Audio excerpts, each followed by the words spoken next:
Assalamualaikum warahmatullahi wabarakatuh, sahabat semua. Di balik sosok Nabi Muhammad SAW yang kita kenal sebagai teladan umat manusia, ternyata ada kisah luar biasa tentang penciptaan ruh beliau. Kisah ini bukan hanya penuh makna spiritual, tetapi juga menggambarkan betapa agungnya cahaya Nabi Muhammad di hadapan Allah Ta'ala. Mari kita simak bersama. Dikisahkan di dalam kitab Daqaiqul Akhbar dan Abdurrahman bin Muhammad Al-Qadi, bahwa Allah Ta'ala menciptakan pohon yang memiliki 4 cabang, yang dinamakan pohon yakin.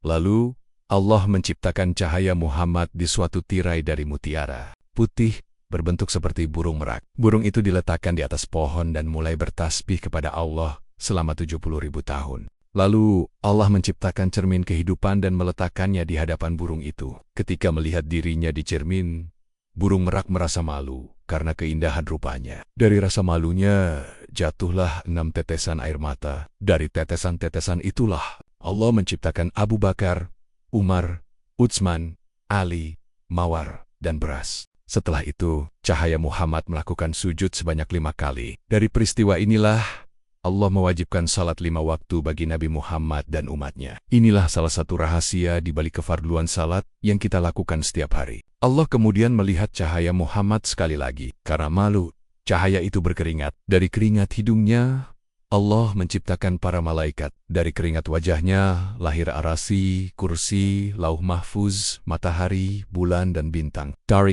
dadanya, terciptalah para nabi, rasul, ulama, dan orang-orang soleh. Dari nur Muhammad, Allah menciptakan nur para nabi, dan dari keringat para nabi, Allah menciptakan ruh-ruh umat mereka. Sedangkan ruh umat Nabi Muhammad diciptakan dari keringat beliau sendiri. Mereka semua bersama-sama mengucapkan kalimat tauhid. Allah kemudian menciptakan lampu dari akik merah, tempat rupa Muhammad diletakkan. Di dalamnya, Nabi Muhammad berdiri seperti sedang salat, dikelilingi para nabi yang juga berdiri dalam salat.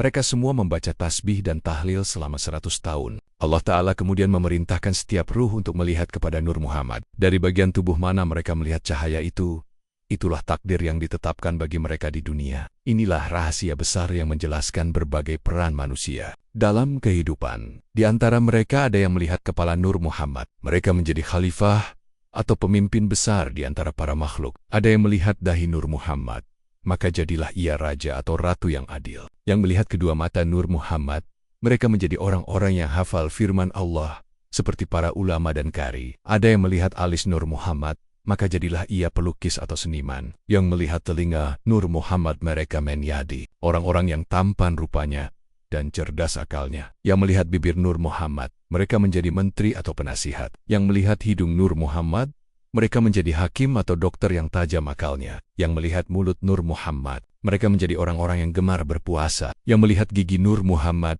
mereka menjadi utusan di antara para raja. Yang melihat godek leher bagian belakang Nur Muhammad, mereka menjadi muadzin atau orang yang memberi fatwa dan nasihat. Yang melihat janggut Nur Muhammad, mereka menjadi pejuang di jalan Allah. Yang melihat leher Nur Muhammad, mereka menjadi pedagang atau saudagar. Yang melihat lengan kanan Nur Muhammad, mereka menjadi ahli seni atau perancang busana. Sedangkan yang melihat lengan kiri, mereka menjadi orang-orang yang kurang beruntung. Yang melihat tapak tangan kanan Nur Muhammad, mereka menjadi tukang sulam kain. Yang melihat tapak tangan kiri, mereka menjadi tukang tenun. Dan yang melihat kedua tangan Nur Muhammad, mereka menjadi orang-orang dermawan dan pandai. Yang melihat punggung telapak tangan kanan Nur Muhammad, mereka menjadi tukang masak. Yang melihat ujung jari kiri, mereka menjadi sekretaris atau penulis. Yang melihat dada Nur Muhammad, mereka menjadi orang-orang alim yang dimuliakan. Yang melihat punggung Nur Muhammad, mereka menjadi orang-orang yang tawadu dan taat pada agama. Yang melihat lambung Nur Muhammad,